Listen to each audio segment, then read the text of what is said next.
ఏపీలో పలు పథకాల పేర్లు మారుస్తున్న కూటమి ప్రభుత్వం డిప్యూటీ సీఎం పవన్ కళ్యాణ్ సూచన మేరకు జగనన్న గోరుముద్దను డొక్కా సీతమ్మ మధ్యాహ్న బడి భోజనంగా మార్చింది.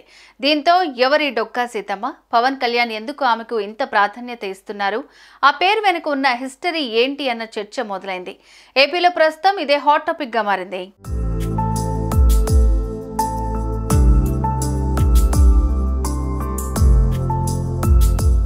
డొక్కా సీతమ్మ అంటే ఆంధ్రుల అన్నపూర్ణ. అన్ని దానాల్లోకి అన్నదానం గొప్పది అని అంటుంటారు. ఆకలికి మన తన కులమత భేదాలు లేవు, ధనిక పేదల తేడాలు లేవు. అందరినీ సమానంగా భావించేది ఆకలి బాధ ఒక్కటే. ఒక్కోసారి డబ్బుండి కూడా ఆకలి బాధ బారి నుంచి తప్పించుకోలేం. అటువంటి ఆకలి బాధితులకు తన ఆపన్న హస్తంతో అన్నపూర్ణగా ఆదుకున్న మహిళామూర్తి డొక్కా సీతమ్మ గారు. డొక్కా సీతమ్మ గారు తూర్పుగోదావరి జిల్లాలోని రామచంద్రాపురం తాలూకా మండపేట గ్రామంలో 1841 అక్టోబర్ 2వ వారంలో జన్మించారు. ఈమె తండ్రి అనుపింది భవానీ శంకరం, తల్లి నర్సమ్మ. సీతమ్మ తండ్రి శంకరంని గ్రామస్తులు బువ్వన్న పేరుతో పిలుస్తూ ఉండేవారు. దానికి కారణం ఆయన అడిగిన వాళ్ళందరికీ అన్నం పెట్టడమే. అటువంటి తండ్రికి కూతురుగా జన్మించిన సీతమ్మ గారు అన్నార్తుల ఆకలిని తీర్చిన మహా ఇల్లాలు.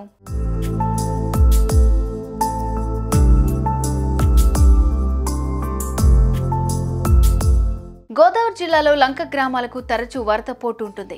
ఆ సమయంలో వందలాది మంది నిరాశ్రయులవుతారు. అటువంటి వాళ్ళందరినీ ఆదుకుని వసతి, భోజన సదుపాయాలను కల్పించిన మహనీయురాలు డొక్కా సీతమ్మ. అన్నదానం చేసి మానవత్వానికి అర్థం చెప్పిన డొక్కా సీతమ్మ పేరు భారతదేశ వ్యాప్తంగా అప్పట్లో మారుమోగింది.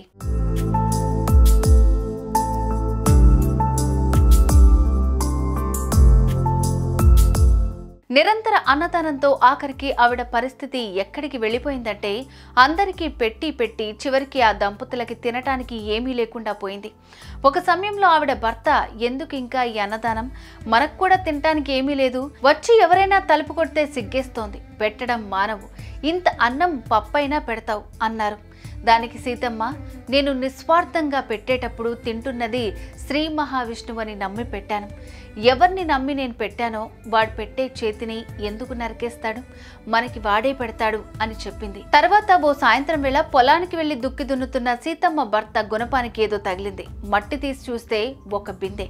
ఆ బిందె మూత తీస్తే దాని నిండా బంగారు నాణాలే. అలా ఆ బంగారు కాసుల రాసులతో మళ్లీ రోజు కొన్ని వందల మందికి అన్నదానం చేశారు. బ్రిటిష్ చక్రవర్తి సైతం డొక్కా సీతమ్మ ఫోటో కోసం తూర్పుగోదావరి జిల్లా కలెక్టర్ కి ఉత్తరం రాశాడంటే ఆమె స్థాయి ఏంటో తెలుసుకోవచ్చు.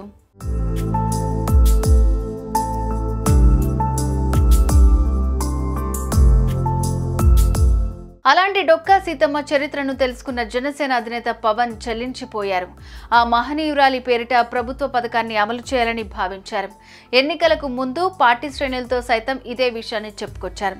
కూటమి ప్రభుత్వం అధికారంలోకి వస్తే డొక్కా సీతమ్మ పేరిట క్యాంటీన్లు ఏర్పాటు చేస్తామని ఎన్నికల ప్రచారంలో హామీ ఇచ్చారు. ఇచ్చిన మాటకి కట్టుబడి ఇప్పుడు మధ్యాహ్న భోజన పథకానికి ఆమె పేరు పెట్టారు.